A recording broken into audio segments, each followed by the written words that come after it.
Welcome to our channel. Telugu చిత్రసీమలో కొందరు మహానటులు, కొందరు ఉలిక్కి పడుతున్నారు, ఆందోళనలో గురవుతున్నారనే ఒక వార్త తెలుస్తుంది. ఎందుకంటే ఇక్కడ తెలంగాణ రాష్ట్రంలో ప్రభుత్వం మారింది.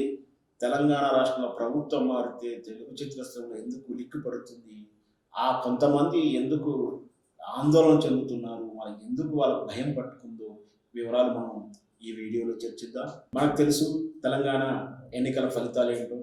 అధికారంలో ఉన్నటువంటి బీఆర్ఎస్ పార్టీని కాదని కాంగ్రెస్ పార్టీకి పట్టం కట్టిన విధానం మనకు తెలుసు. ప్రజలు మార్పు కోరుకున్నారు.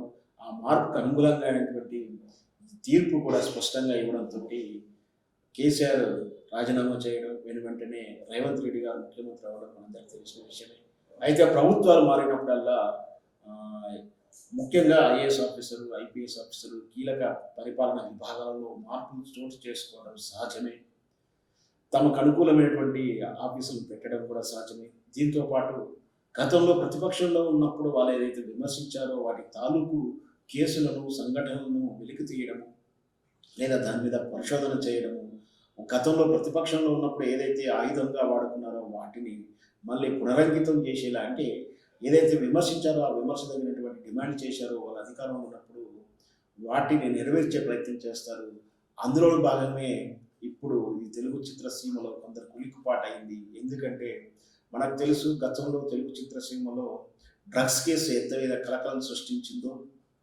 కొంతమంది ముఖ్య తారలు మనకు అందరికీ స్పష్టంగా తెలుసు. నవదీపు, పూరి జగన్నాథ్, చార్మి, ఇట్లా ఇత్యాది మహానటులు, పెద్ద పెద్ద టెక్నీషియన్స్, పెద్ద పెద్ద హీరోల పేరు కూడా వినపడింది. చాలామంది పేర్లు ఎడల్లో కూడా ఉన్నాయని కూడా ఆ రోజుల్లో కాంగ్రెస్ ప్రభుత్వం ఆ రోజుల్లో కాంగ్రెస్ పార్టీ వారు కానీ, ప్రతిపక్షంలో ఉన్నటువంటి భారతీయ జనతా పార్టీ బీజేపీ కానీ చాలా విమర్శలు చేశాయి. అప్పుడు యాదృచ్ఛికంగా నమోదైనటువంటి ఒక డ్రగ్స్ కేసు మూలాలు వెతుక్కుంటూ వెళ్తే తెలుగు చిత్రసీమలో చాలామంది సెలబ్రిటీలకి తోవ చూపించింది. తీగలాకి డొక్కదగినట్టు చాలా ఆధారాల ప్రకారము, చాలా ఆరోపణల ప్రకారము చాలామందిని ఐడెంటిఫై చేసి కేసులో ఇన్వాల్వ్మెంట్ చేయడం చూశాము. అందులో భాగంగా చాలామంది విచారణ కూడా ఎదుర్కొన్నారు. విచారణ అధికారులకు వెళ్ళి వాళ్ళు కూడా తమ తమ వాదనలు కూడా వినిపించి వచ్చారు. పెద్ద పెద్ద హీరోలు కూడా వెళ్ళారు. పూరి జగన్నాథ్, చార్మి, ఇట్లాంటి వాళ్ళు, రవితేజ, ఇట్లాంటి పేర్లు చాలామంది పేర్లు వినపడింది అప్పుడు. అయితే అది ఆ కేసు రాజకీయాల కోసం వినియోగించబడింది చేశాడు కేసీఆర్. తెలుగు చిత్రసీమను బెదిరించి తన అదుపులో తీసుకోవడానికి ఆ కేసును వాడుకున్నారు. వారు శరణి వచ్చిన తర్వాత కేసీఆర్ ఆ కేసుని మేరుగార్చారని ఆ రోజు ప్రతిపక్షంలో ఉన్నటువంటి రేవంత్ రెడ్డి గారు అయితే భారతీయ జనతా పార్టీ బీజేపీ నాయకులు తరచూ విమర్శించారు.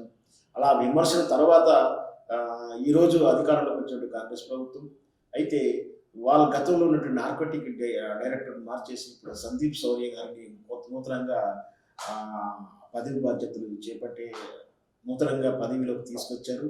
అయితే ఈ సందీప్ శౌర్య వచ్చిన తర్వాత ఆ పాత తాలూకు నార్కటిక్ కేసుని కదిలిస్తారా? డ్రగ్స్ కేసు మళ్ళీ పునర్విచారణ వేగవంతం చేస్తారా? మళ్ళీ విచారణకు పిలుస్తారా? ఆనాడు ప్రభుత్వం లేకని ఈనాడు ప్రభుత్వం కూడా మమ్మల్ని కక్ష సాధిస్తుందా, లేదా మమ్మల్ని అరెస్ట్ చేస్తారని ఆందోళనలో ఉన్నారు. ఆ కేసు కదులుతుంది, మళ్ళీ విచారణకు పిలుస్తారేమో అని భయం పట్టుకుంది.